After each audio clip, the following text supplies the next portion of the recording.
மாணவ செல்வங்களே, நீங்கள் நலமோடு இருக்கிறீர்கள் என்று நம்புகிறேன். 1947ஆம் ஆண்டு ஆகஸ்ட் 15ஆம் தேதி பிரிட்டிஷ் சாம்ராஜ்யத்திடமிருந்து நமது நாடு விடுதலை பெற்றது. நாம் அனைவரும் அறிந்ததே. பெரும் முயற்சியின் மூலம் நமது நாடு சுதந்திரம் பெற்றுள்ளது. எவ்வாறாயினும் நாம் சுதந்திரம் பெற்ற பின்னர் ஒரு பெரிய சவால் இருந்தது.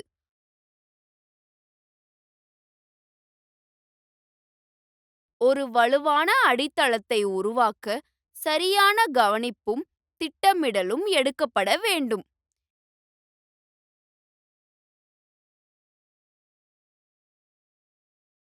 இன்றைய அமர்வில் ஜனநாயக அமைப்புகள் எவ்வாறு அமைக்கப்பட்டன என்பதை பற்றி அறிந்து கொள்வோம்.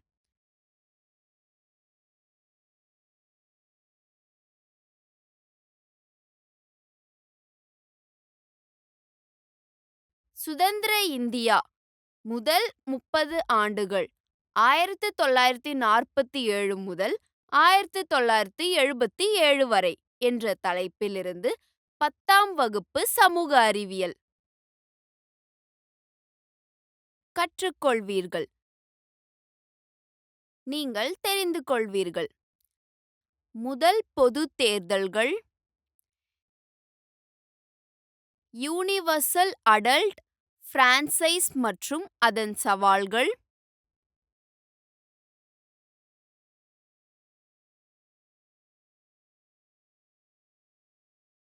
தேர்தல் ஆணையம்,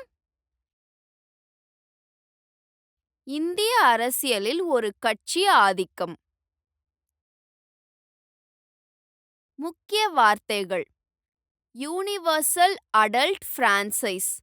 யூனிவர்சல் அடல்ட் பிரான்சைஸ் என்பது 18 வயது மற்றும் அதற்கு மேல் உள்ள அனைத்து குடிமக்களையும் குறிக்கிறது. அவர்கள் ஜாதி, கல்வி, மதம், நிறம், இனம் மற்றும் பொருளாதார நிலைமைகளை பொருட்படுத்தாமல் வாக்களிக்கலாம். ஒரு கட்சி ஆதிக்கம். ஒரு கட்சி மேலாதிக்கம் என்பது ஒரு அரசியல் கட்சி தொடர்ந்து அதிக பெரும்பான்மையுடன் தேர்தலில் வெற்றி பெற்றுள்ள சூழ்நிலையாகும். எனவே மற்ற அரசியல் கட்சிகளுடன் கூட்டணி அமைக்க வேண்டிய அவசியமில்லை. தேர்தல் ஆணையம். தேர்தல் ஆணையம் என்பது சுதந்திரமான மற்றும் நியாயமான தேர்தலை உறுதி செய்வதற்காக இந்திய அரசியலமைப்பு சட்டம் அமைக்கப்பட்டுள்ள ஒரு சுதந்திர அமைப்பாகும்.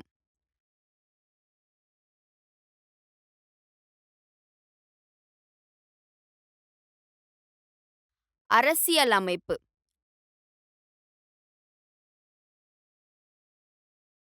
அரசியலமைப்பு என்பது ஒரு நாடு அல்லது மாநிலம் எவ்வாறு இயங்குகிறது என்பதை தீர்மானிக்கும் அடிப்படை விதிகளின் தொகுப்பாகும்.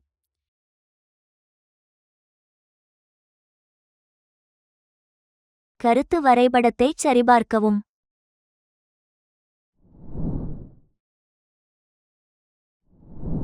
நீங்கள் அனைவரும் டாக்டர் பி.ஆர். அம்பேத்கர்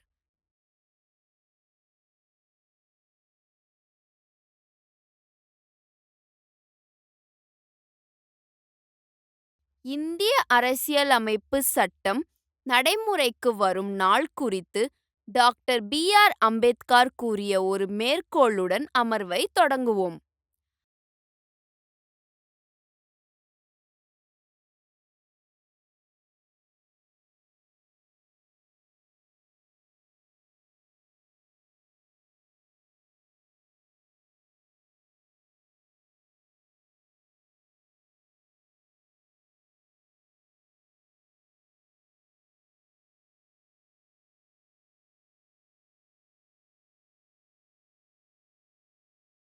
ஆயிரத்து 1950 ஜனவரி 26ஆம் தேதி முரண்பாடான வாழ்க்கைக்குள் நுழைய போகிறோம். அரசியலில் சமத்துவம், சமூக பொருளாதார வாழ்வில் ஏற்றத்தாழ்வு, அரசியலில் ஒரு மனிதன் என்ற கொள்கையை அங்கீகரிப்போம்.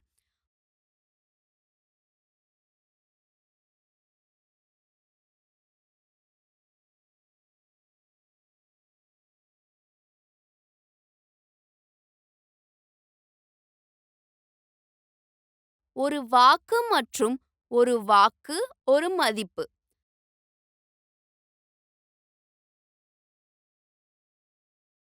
நமது சமூக மற்றும் பொருளாதார வாழ்வில் நமது சமூகம் பொருளாதாரத்தின் கட்டமைப்பின் காரணமாக ஒரு மனிதன் ஒரு மதிப்பு என்ற கொள்கையை தொடர்ந்து மறுப்போம்.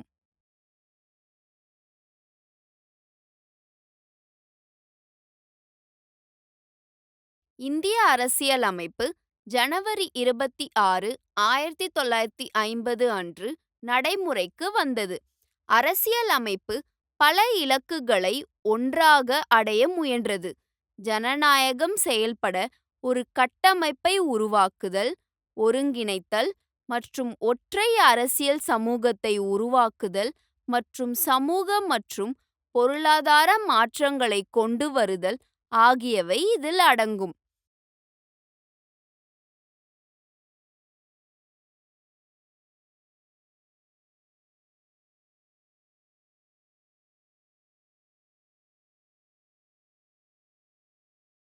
தேசிய இலக்குகளை நிர்ணயித்ததும், குறுகிய காலத்தில் இந்திய அரசியலமைப்புக்கான கட்டமைப்பை உருவாக்கியதும், 2 நூற்றாண்டுகளுக்கு மேலாக அந்நிய சக்தியால் ஆளப்பட்ட மக்களுக்கு ஒரு பெரிய சாதனை ஆகும்.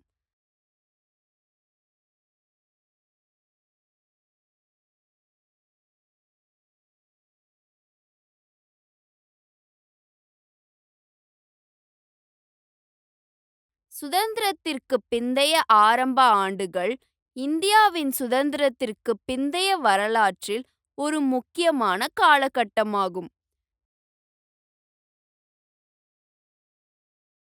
நாடு எதிர்கொள்ள வேண்டிய முதல் முக்கிய சவால்கள் ஒற்றுமை மற்றும் ஒருமைப்பாட்டை பேணுவது, சமூக மற்றும் பொருளாதார மாற்றங்களை கொண்டு வருவது மற்றும் ஜனநாயக அமைப்பின் சமூகமான செயல்பாட்டை உறுதிப்படுத்துவது.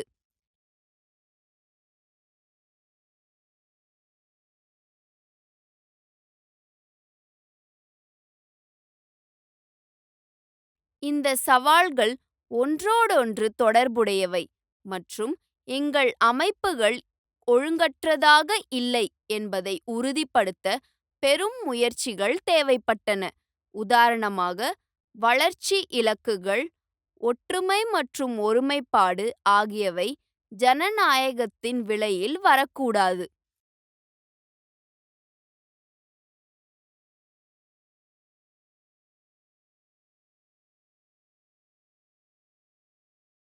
இந்த விவகாரங்கள் எவ்வாறு ஒன்றோடொன்று தொடர்புடையவை என்பதையும், அரசியல் அமைப்பும் நமது ஜனநாயக அமைப்பும் எவ்வாறு செயல்படுகின்றன என்பதையும் பார்ப்போம்.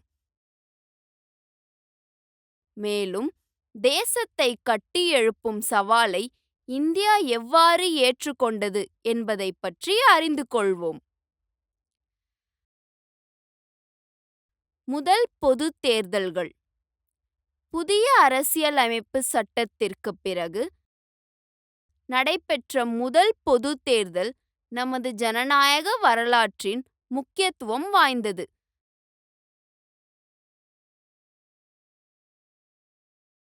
பிரிட்டிஷ் ஆட்சியிலிருந்து விடுவிக்கப்பட்ட பிறகு ஜனநாயக பாதையில் செல்வதற்கான இந்தியாவின் உறுதியை இது பிரதிநிதித்துவப்படுத்தியது.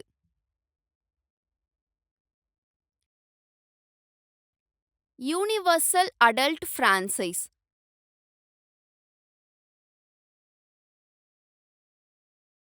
இந்தியா 26 ஜனவரி 1950 அன்று யூனிவர்சல் அடல்ட் பிரான்சைஸை ஏற்றுக்கொண்டது.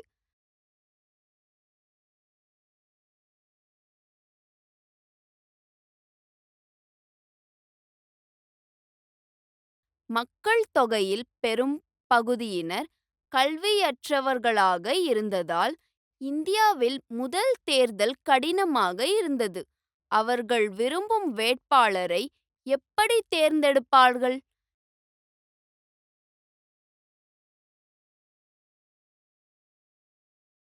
மேலும் நாட்டின் சில பகுதிகளில் பெண்களுக்கு தனக்கென தனி அடையாளம் இல்லை.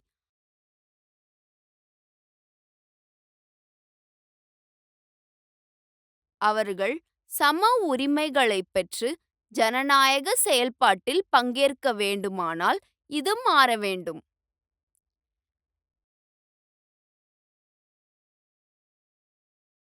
தேர்தல் ஆணையம்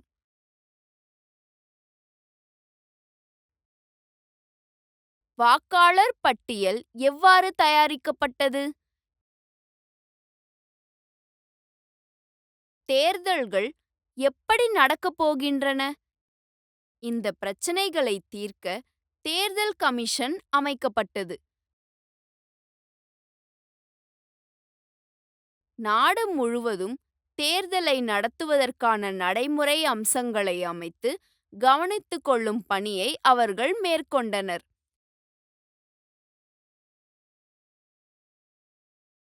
கல்வி அறிவின்மை பிரச்சனையை சமாளிக்க அரசியல் கட்சிகள் மற்றும் வேட்பாளர்களை பிரதிநிதித்துவப்படுத்த அன்றாட வாழ்க்கையிலிருந்து காட்சி அடையாளமாக சின்னங்களை வைத்திருக்கும் யோசனையை தேர்தல் ஆணையம் அறிமுகப்படுத்தியது.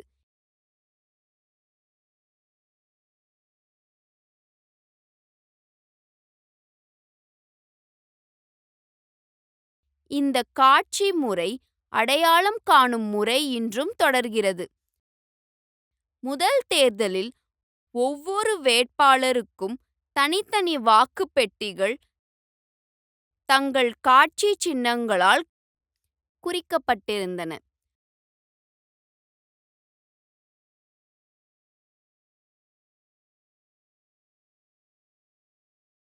வாக்காளர் தங்களுக்கு விருப்பமான வேட்பாளரின் பெட்டியில் தங்கள் வாக்கு சீட்டை மட்டும் போட வேண்டும்.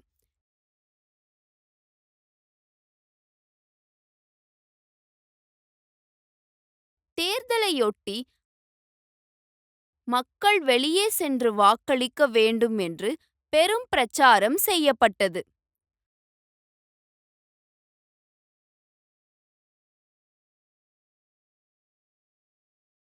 அரசியல் அமைப்பில் ஒரு கட்சி ஆதிக்கம். சுதந்திர இந்தியாவின் முதல் 3 பொதுத் தேர்தல்கள் 1952, 1957 மற்றும் 1962.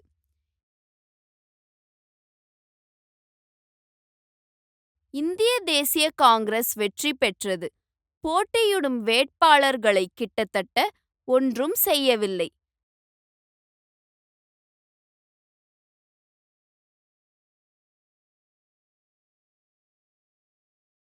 ஜவஹர்லால் நேரு இந்தியாவின் முதல் பிரதமரானார். தனித்தனியாக வேறு எந்த கட்சிக்கும் 11 விழுக்காடுக்கு மேல் வாக்குகள் கிடைக்கவில்லை. மொத்தம் வாக்குகளில் சுமார் 45 விழுக்காடு பெற்ற காங்கிரஸ் தொடர்ந்து 70 விழுக்காடு இடங்களை வென்றது.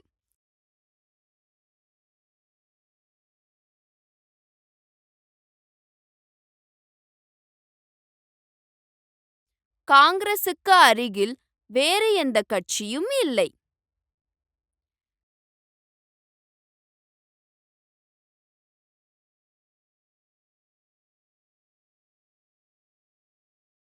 காங்கிரஸ் அமைப்பு பல மாநிலங்களிலும் காங்கிரஸ் கட்சி ஆட்சி அமைத்தது. சிலர் காங்கிரஸ் அமைப்பு என்று அழைப்பதை இது குறிக்கிறது.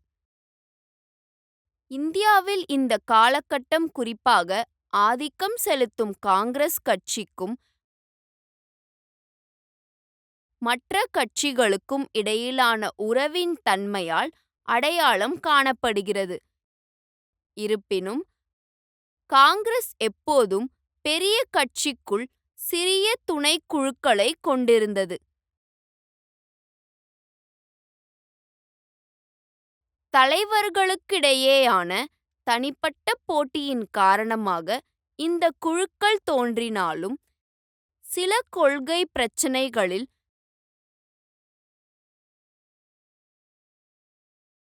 சிறு சிறு வேறுபாடுகள் இருந்தாலும் ஒட்டுமொத்த கட்சி இலக்குகளை பகிர்ந்து கொள்வது வழக்கம். இந்த குழுக்கள் தங்கள் குழு உறுப்பினர்களின் நலன்களைப் பொறுத்து பல்வேறு பிரச்சினைகளில் வெவ்வேறு நிலைப்பாடுகளை எடுத்தன.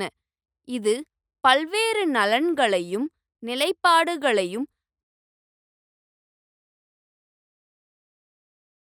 பிரதிநிதித்துவப்படுத்தும் ஒரு கட்சியாக காங்கிரஸை காட்ட உதவுகிறது.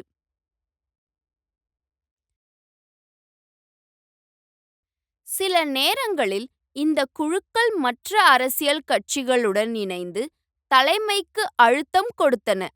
இது ஆளும் கட்சிக்குள் ஒரு உள்ளமைக்கப்பட்ட திருத்த அமைப்பாக செயல்படுத்தது.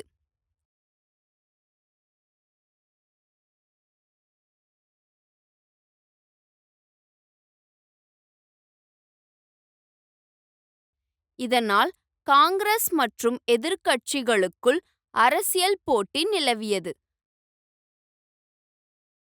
மற்ற கட்சிகள் போட்டியிட்டாலும் காங்கிரசுக்கு சவால் விடும் அளவுக்கு இடங்களை பெற முடியவில்லை.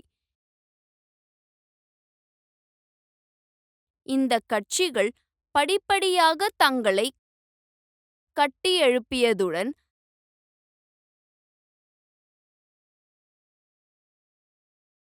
அதிகாரத்திற்கான வலுவான போட்டியாளர்களாகவும் மாறின. இது சுதந்திரமான மற்றும் வெளிப்படையான போட்டியின் அடிப்படையில் பல கட்சி அமைப்பை நிறுவ அனுமதித்தது. அரசியல் அமைப்பு கட்டமைப்பு மற்றும் ஜனநாயக அடித்தளங்கள் இந்திய அரசியலை பல கட்சி ஜனநாயகத்தை வளர்க்க உதவியது.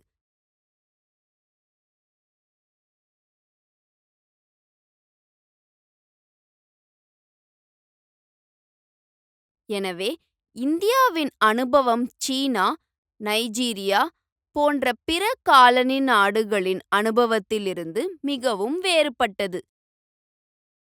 எனவே இந்த காணொளியில் நாம் அறிந்து கொண்டோம்: இந்திய அரசியல் அமைப்பு,